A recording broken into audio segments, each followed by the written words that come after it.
안녕하십니까. 이번 저널 미팅 발표를 진행하게 된 석사연구원 이화은입니다.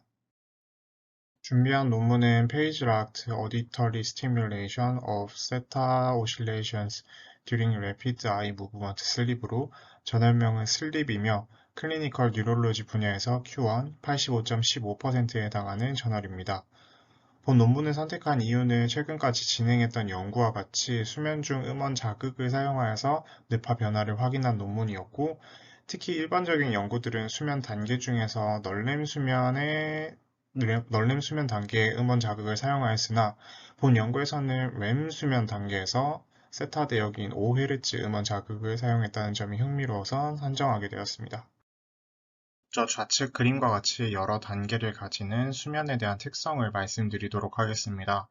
수면은 AASM, 아메리칸 아카데미 오브 슬립 메디슨에서 작성한 슬립 스코어링 매뉴얼을 통해서 EEG, EMG, EOG, 호흡 데이터 등을 고려하여서 수면 단계를 나누게 되며 깨어있는 단계인 웨이크, 주로 꿈을 꾸는 단계인 Rapid Eye Movement, 줄여서 REM 수면 단계와 스테이지 1, 2, 3, 4로 구성된 non-REM 수면으로 나뉘게 됩니다. 잠이 깊어짐에 따라 널렘 단계는 1에서 4단계로 진행하게 되고, 특히 깊은 수면 단계인 널렘 3와 4에서 몸이 상처로부터 회복하게 되고, 뇌파는 깊은 수면으로 갈수록 서파인 델타파가 주를 이루는 특성을 가집니다. 본 연구에서는 타 연구들에서 사용하는 깊은 수면 단계, 즉 널렘 3나 4 단계에서 자극을 주어 뇌파를 모듈레이션 하는 것이 아닌 처음으로 REM 수면 단계에 자극을 주어 뇌파를 모듈레이션 했다는 점이 노벨티를 가졌고, REM 수면에서 세타 대역이 감정적인 기억과 관련이 있다는 선행 연구를 따라 5Hz 음원 자극을 주어 그 변화를 확인하였습니다.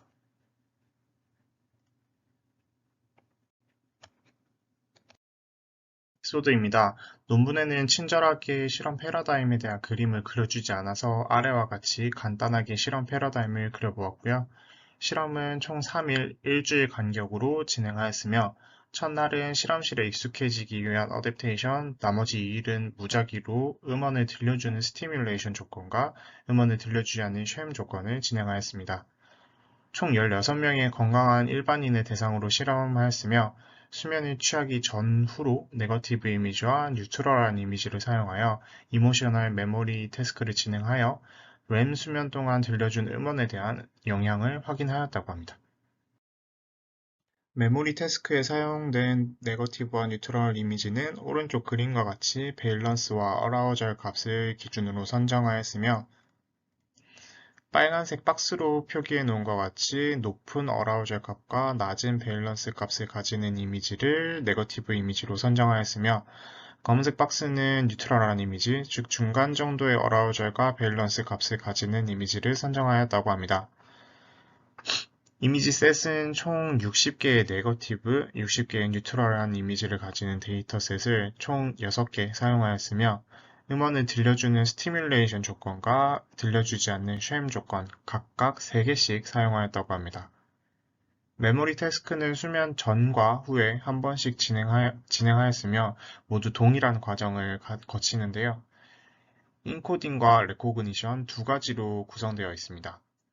먼저 인코딩은 두 개의 데이터셋을 보여주며 피험자들이 이미지를 기억하도록 하고, 레코그니션에서는 인코딩에서 사용한 데이터셋 중 한 개와 인코딩에서 사용하지 않았던 데이터셋 중 절반을 피험자에게 다시 보여주어 그 사진이 아까 보았던 사진인지 아닌지를 올드와 뉴 버튼을 눌러서 구별하도록 하였다고 합니다. 다음은 수면 중 음원을 들려주는 방법입니다. 음원은 5Hz 성분을 가지는 화이트 노이즈를 이어폰을 통해서 들려주었다고 하고요.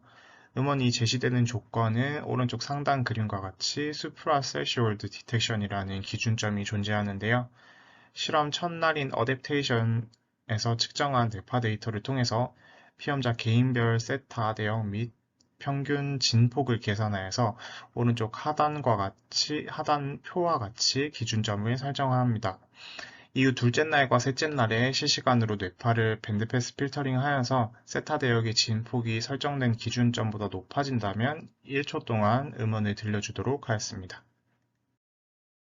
행동 데이터 분석은 Recognition에서 얻은 old and new 응답 데이터를 가지고 진행하였으며 실제로 인코딩에서 보여주었던 이미지를 Recognition에서 보았다고 응답한 결과를 hit, Recognition에서 보지 못했다고 한 결과를 miss, 실제로 인코딩에서 보여주지 않았던 이미지를 Recognition에서 보지 못했다고 응답한 결과를 correct rejection, 그리고 Recognition에서 보았다고 응답한 결과를 false alarm으로 총 4가지로 구분하여 메모리 리텐션 스코어, 즉 기억 보전 점수로 환산을 하였습니다.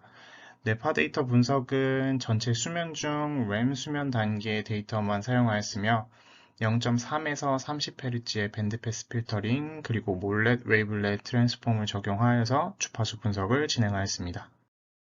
저 행동 데이터 분석 결과입니다.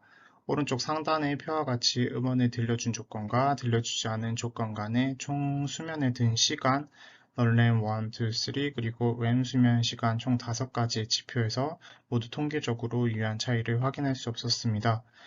그리고 오른쪽 하단의 메모리 리텐션 스코어에서도 음원을 들려준 조건과 음원을 들려주지 않은 조건 그리고 네거티브 이미지와 뉴트럴한 이미지 총 4가지 모든 조건에서 통계적으로 유의한 차이를 확인할 수 없었습니다. 이는 음원을 들려준 횟수가 기재되어 있지 않아서 조금 조심스럽지만 1초 동안 음원을 들려주는 곳으로는 기억력 보존에는 효과가 없는 것으로 사료됩니다. 다음으로 뇌파 데이터 분석 결과입니다.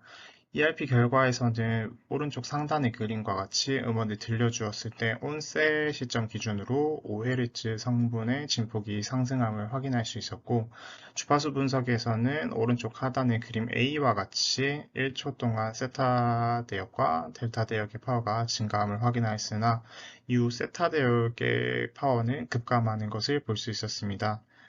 또한 그림 B는 그림 A의 결과에 통계를 적용한 결과이며 베타 파워의 상승은 통계적으로 유의미하나 세타는 감소한 시점에서만 통계적으로 유리한 결과를 보이고 있습니다.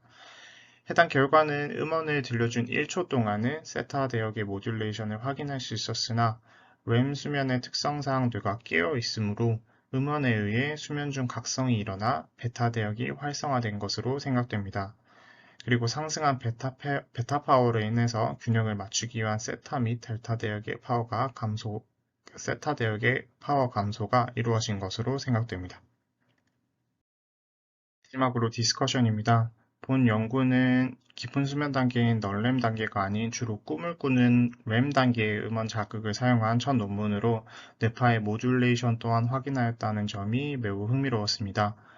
현재는 1초의 짧은 음원 자극을 사용하였으나 소리 음량과 길이를 조절을 한다면 메모리 태스크에서도 효과를 볼 수 있을 것으로 생각되며 음원 자극은 최근 트렌드와 같이 역시 페이지를 맞추어 제시하는 것이 매우 효과적일 것으로 생각됩니다.